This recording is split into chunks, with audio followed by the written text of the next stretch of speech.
নমস্কার।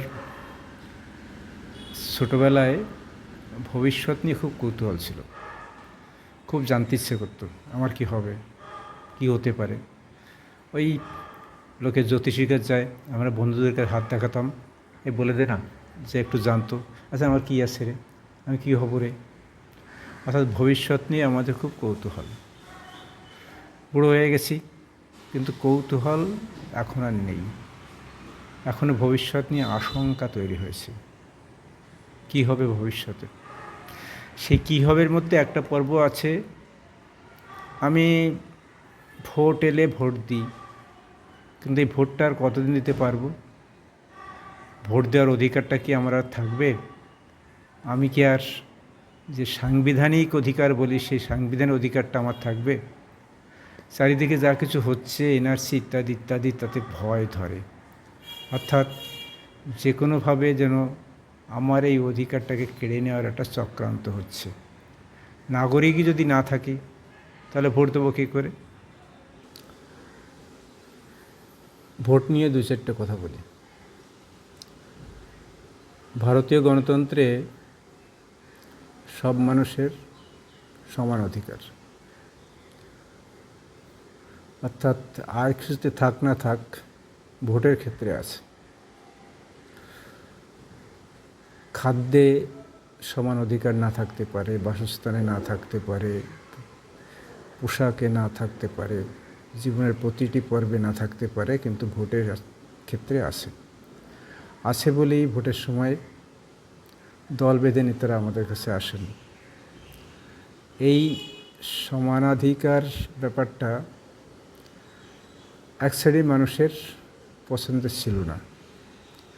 দেশ স্বাধীন হওয়ার পরে তারা ভেবেছিলেন জনগণের ভোটে নির্বাচিত যে সরকার হবে, যারা দেশ চালাবে, সেই জনগণ বলতে সব জনগণ নয়, তারা হবে কেবলমাত্র যারা ট্যাক্স দেয় তারা। সে অর্থে ধনিক শ্রেণীর মানুষের সরকার হবে, ভোটের ধনিক শ্রেণীর মানুষের ভোটে হবে সরকার। কিন্তু সংবিধান প্রণেতা তো সেটা ভাবেননি, তখনও দেশচালকরাও সেটা কথাটা ভাবেননি বা সেটা মানেননি। তারা গণতন্ত্রে প্রতিটা নাগরিকের সমান অধিকার দিয়েছেন। সে অধিকার তিনি পান বা না পান, অধিকার সাংবিধানিকভাবে আছে। সম্প্রতি আমরা দেখছি সেই লক্ষ্যে আমাদের দেশ এগোচ্ছে, কারণ ক্ষমতা এখন তাদের হাতে যারা চেয়েছিল যে দেশ পরিচালনার ক্ষেত্রে ওই অশিক্ষিত বা গরিব মানুষের কোনো ভূমিকা থাকবে না। একমাত্র যারা ব্যবসায়ী, যারা আয় করে, সরকারি ট্যাক্স দেয়, তারাই সরকার নির্বাচন করবে। তার একটা মহড়া হয়ে গেল বা হচ্ছে, সেটা বিহারে। বিহারে নাগরিকত্ব নিয়ে যে কাজ চলছে, ভোট কে দিতে পারবে না পারবে যে কাজ চলছে, তাতে প্রায় 2 কোটি মানুষ বাদ পড়েছে, সংবাদ বলছে। এই 2 কোটি মানুষ কারা? এই 2 কোটি মানুষ সাধারণত গরিব মানুষ, জনজাতি মানুষ, অর্থাৎ এসসি এসটি ওবিসি এরা, বা গরিব মুসলিমরা, তারা ভোটের এই অধিকার থেকে বাদ পড়ছে। অর্থাৎ যে স্বপ্ন তারা সেদিন দেখেছিলেন, যা তারা বাস্তবায়িত করতে পারেননি, আজ গণতন্ত্রের ভিতরে থেকে সেই ব্যবস্থাই তারা ধীরে ধীরে কায়েম করতে যাচ্ছে। এটা একটা নয়, আরও অনেকগুলো নিদর্শন আছে, আমরা একটু একটু দেখতে পাচ্ছি। ধীরে ধীরে সেই সাংবিধানিক অধিকারগুলো তাদের থেকে কেড়ে নেওয়া হচ্ছে, সাংবিধানিক কাঠামোর ভিতর থেকেই। বিষয়টা বললাম শেষ হয়ে গেলো তা নয়, এটা সতর্ক হওয়া দরকার।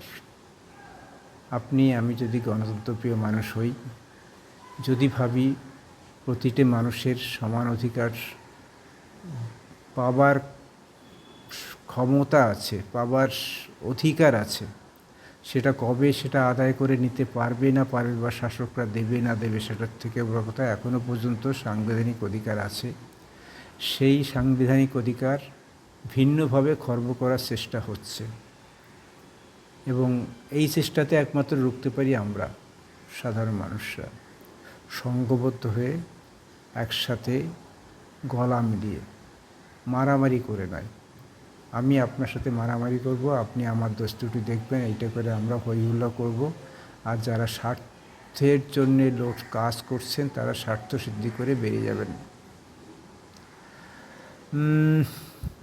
বিষয়টা আমাকে ভাবায়। ব্যক্তি আমি, আমার জীবন কিভাবে চলবে সেটা আমাকে ভাবতে হয়।